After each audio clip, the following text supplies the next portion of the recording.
Sud Radio, la France dans tous ses états, les perles du jour. Le Premier ministre Sébastien Lecornu a annoncé hier des aides pour les grands rouleurs face à l'explosion des prix du carburant. Évidemment, le gouvernement est inquiet, il est interpellé par l'opinion publique, par les professionnels français. Le prix des carburants qui explose, le mazout, le gasoil, le fioul qui est plus cher que l'essence, et il y a des professions qui sont touchées. Donc le gouvernement a décidé non pas de faire des baisses de taxes ou de TVA comme le suggère le Rassemblement national, mais j'allais dire secteur par secteur, de donner au compte-gouttes 10 centimes par-ci, 20 centimes par-là. Ça concerne d'abord évidemment les professionnels de la route, les transporteurs, mais aussi éventuellement les aides-soignants, enfin tous les gens qui ont besoin de leur voiture pour travailler. Les taxis, bien entendu, aussi vont être aidés. Donc je ne sais pas comment tout ça va être calculé. Je pense qu'il va falloir embaucher des fonctionnaires, ou alors à moins que ce soit l'intelligence artificielle qui nous fasse les études. C'est formidable, hein, les plans Théodule. Et là, le Premier ministre a un petit peu, j'allais dire, poussé par le président de la République, a dit mais attends, il n'y a pas que cela, tous les Français sont touchés. Donc on a établi une catégorie qui s'appelle les grands rouleurs. Grands rouleurs, il faut gagner. Alors grands rouleurs, il faut gagner moins de 17 000 euros par an. Et avoir un travail à plus de 15 km de chez soi. Vous voyez l'équation? Ah oui, ça réduit vraiment l'échantillon. Alors il y a un algorithme là, attention. Alors à 14 km et 17 500 euros, vous touchez rien, mais 15 km et 17 000 euros par an, c'est-à-dire 1 500 euros par mois, c'est un petit peu en dessous du SMIC, donc c'est une catégorie, bien sûr que ces gens-là sont nécessiteux, voilà, c'est une catégorie très très minoritaire du pays. Il y a d'autres citoyennes et citoyens qui sont dans cette situation qui sont confrontés à vraiment un problème de fin de mois, parce que ce sont des augmentations de carburant qui entament le revenu, la fin de mois et les bénéfices des entreprises. Donc on a trouvé une quote-part, c'est ça, une espèce de modus vivendi, donc 17 000 euros, plus de 15 kilomètres, et ça s'appelle les grands rouleurs. J'espère que les grands rouleurs ne vont pas être, j'allais dire, le résultat des grands menteurs qui pensent trouver des solutions difficilement applicables, et tous les gens les experts, les spécialistes que nous avons consultés, qu'on leur dit comment ça va se mettre en place, ça va être une usine à gaz. Alors c'est pas une usine à pétrole, ça sera une usine à gaz. On ne sait pas qui fournira le gaz de l'usine en question, mais en tout cas la solution semble extrêmement biscornue. Il s'appelle comment le Premier ministre? Lecornu? Sébastien Biscornu, bonne chance pour vos grands rouleurs. Plus de 800 armes blanches ont été découvertes dans les cartables des élèves depuis février 2025. Je me souviens, ça hurlait parce qu'il y avait des portiques dans lesquels on devait voir s'il y avait des armes et on pouvait la cacher. Et là, on est à 800 armes blanches, alors qu'on pensait qu'au contraire, ça allait faire peur. Oui, non. 800 sur 20 500 fouilles effectuées par la police ou la gendarmerie depuis février 2025. Et ce ne sont certainement pas les conseils de discipline qui vont régler le problème. Les syndicats de professeurs s'alarment. Il faut dire que les récents événements ne rassurent pas. Je rappelle que le procès de l'auteur de l'assassinat d'Agnès Lassalle est en cours. Cette professeure d'espagnol qui avait été poignardée en plein cours en 2023. Comment lutte-t-on contre ce phénomène? Pour certains, il faudrait équiper tous les établissements de détecteurs de métaux. Sauf que 1, ça coûte cher, très cher. 2, ça ne règle pas le problème fondamental, à savoir l'éducation. Bruno Retailleau, alors ministre de l'Intérieur, avait par ailleurs rappelé, lorsque François Bayrou avait lui aussi proposé d'installer des portiques de sécurité dans les établissements scolaires, qu'un portique ne peut pas détecter les couteaux en céramique. Donc, fausse bonne idée. Traiter les causes plutôt que les conséquences, c'est ce qu'attendent les plus de 800 000 professeurs. Et non, le port du gilet pare-balles n'est pas non plus une solution, je vous vois venir. L'école, autrefois temple du savoir, ne doit pas se transformer en une décharge à fous furieux ni en bunker. Mais quand on constate la baisse drastique du niveau scolaire, l'augmentation de la violence et la diminution du nombre d'enseignants, il n'y a pas grand-chose pour nous rassurer. Je sais pas quoi vous dire, parce que... Mais je comprends.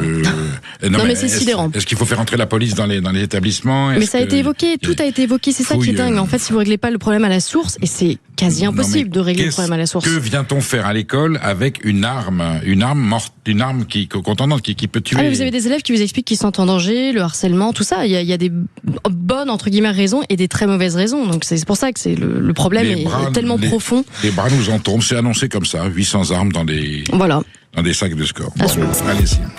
Le chef cuisinier Yannick Aleno entre en guerre contre autre chose, le protoxyde d'azote. Oui, on se souvient, le fils de Yannick Aleno, ce grand cuisinier français qui œuvre notamment au restaurant Le Doyen et dans d'autres, son fils Antoine rentrait un soir après le travail et se fait tuer par un chauffard dans les rues de Paris, quelqu'un qui avait grillé le feu et fauche le destin d'Antoine Aleno. Évidemment, Yannick Aleno, ravagé, c'est quelqu'un que je connais bien, que j'apprécie, a tout de suite créé cette association Antoine Aleno contre les chauffards de la route.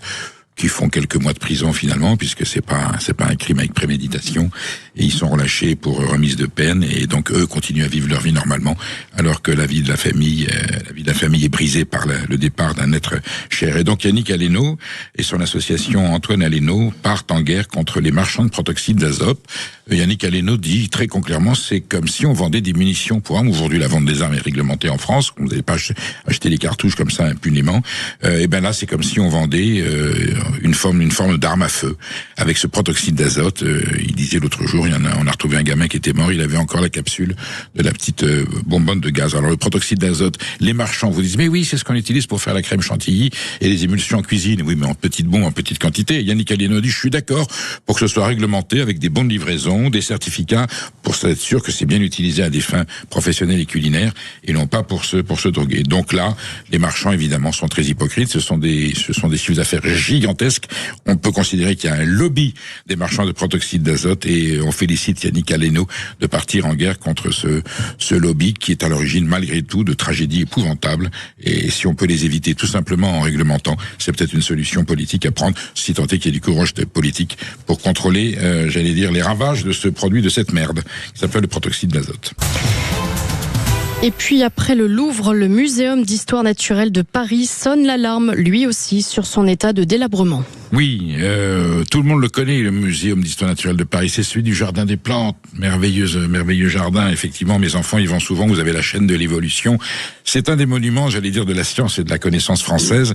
Un monument exceptionnel. Les animaux des Jardins des Plantes avaient été mangés pendant la guerre 70, puisqu'il y avait rien à bouffer. Tout le monde y était passé. L'éléphant, l'hippopotame, la girafe. D'ailleurs, vous aviez des recettes. Je fais une digression. Dans les grands restaurants, vous aviez bouillon d'hippopotame, gratin de girafe. Et là, les bâtiments tombent. Donc c'est le président, il s'appelle Gilles Bloch. Il est le président du ministère de l'Histoire naturelle. 60% des bâtiments sont en état de délabrement, déclare-t-il, et dans une vétusté qui s'aggrave de plus en plus. Donc la République a encore de l'argent pour les grands rouleurs, mais je dis pas que c'est mal. Mais on trouve toujours de l'argent quelquefois, et l'Europe nous en prend beaucoup parce que il faut bien aider Madame van der Leyen à boucler ses budgets. Et bien, si on pouvait consacrer un peu d'argent à sauver ce muséum d'histoire naturelle qui est un des fleurons de la culture parisienne, et bien, ça sera un geste citoyen républicain qui sera apprécié certainement par la population. Le député LFI Thomas Porte s'est illustré par des propos jugés racistes au sujet du rugby. Qu'a-t-il dit, ma chère Maud ? Il y a trop de blancs dans le rugby. Voilà ce qui dérange cet assidu lieutenant de Jean-Luc Mélenchon. Les tout blancs tout moches prennent trop de place dans le monde de l'Ovalie. Alors, à quand l'épurage ethnique, je vous le demande ? Je vous rappelle quand même que le journaliste sportif Pierre Ménès s'était pris une pellée d'insultes l'an dernier après avoir dit qu'il y avait trop de noirs dans le football français. Mais rappelez-vous que le racisme anti-blanc n'existe pas et que ce n'est qu'une invention de l'extrême droite. Donc, dire qu'il y a trop de noirs dans le foot, c'est mal. Dire qu'il y a trop de blancs dans le rugby, c'est ok. On l'écoute. J'ai joué depuis que je suis petit au rugby, et on était quasiment que des blancs. Sans être naïf, c'était pas. Et tu faisais 100 mètres, t'allais voir le club de foot à 100 mètres de chez moi, il y avait beaucoup plus mélangé. Ouais, ou voire pas du tout, mais de l'autre côté, tu vois. Le symbole de cette catastrophe-là, c'est la cérémonie de Coupe du Monde avec Jean Dujardin, la baguette de pain, le Marcel et la moustache. Enfin, je veux dire, c'est bon, quoi. Petit taquet à Jean Dujardin au passage, qui avait été moqué à cause de son look jugé trop français. Et oui, le béret kéfier serait peut-être mieux passé. Et puis c'est bon, on a compris le clientélisme, pas besoin d'en rajouter. La France insoumise racialise tout ce qu'elle peut racialiser, ça fait grimper les stats. Ils savent qu'ils ont définitivement perdu le vote populaire. Mélenchon veut sa nouvelle France. En début d'année, la députée LFI Danielle Obono trouvait qu'il y avait trop de blancs à la fête de l'UMA. Un chroniqueur de quotidien avait estimé qu'il y avait trop de blancs dans les défilés de mode. Et que dire de Rokhaya Diallo, ébloui par une photo du nouveau Front populaire parce que trop de blancs. Manuel Bompard s'en était même excusé. Et rappelez-vous de Rima Hassan, il y a un an, sur une estrade place de la République, qui affirmait devant Mathilde Panot, le visage déconfit, que la lutte contre le racisme avait besoin d'être portée par des visages incarnés et non des porte-paroles éloignés des réalités. Tout ce qui est fait sans nous est fait contre nous, disait-elle. Ce qui est drôle avec la France insoumise, c'est que la nouvelle France qu'ils réclament, c'est l'autre nom du grand remplacement. Ils l'invoquent et ils le subissent, mais ne leur dites rien, ils ne le savent pas encore.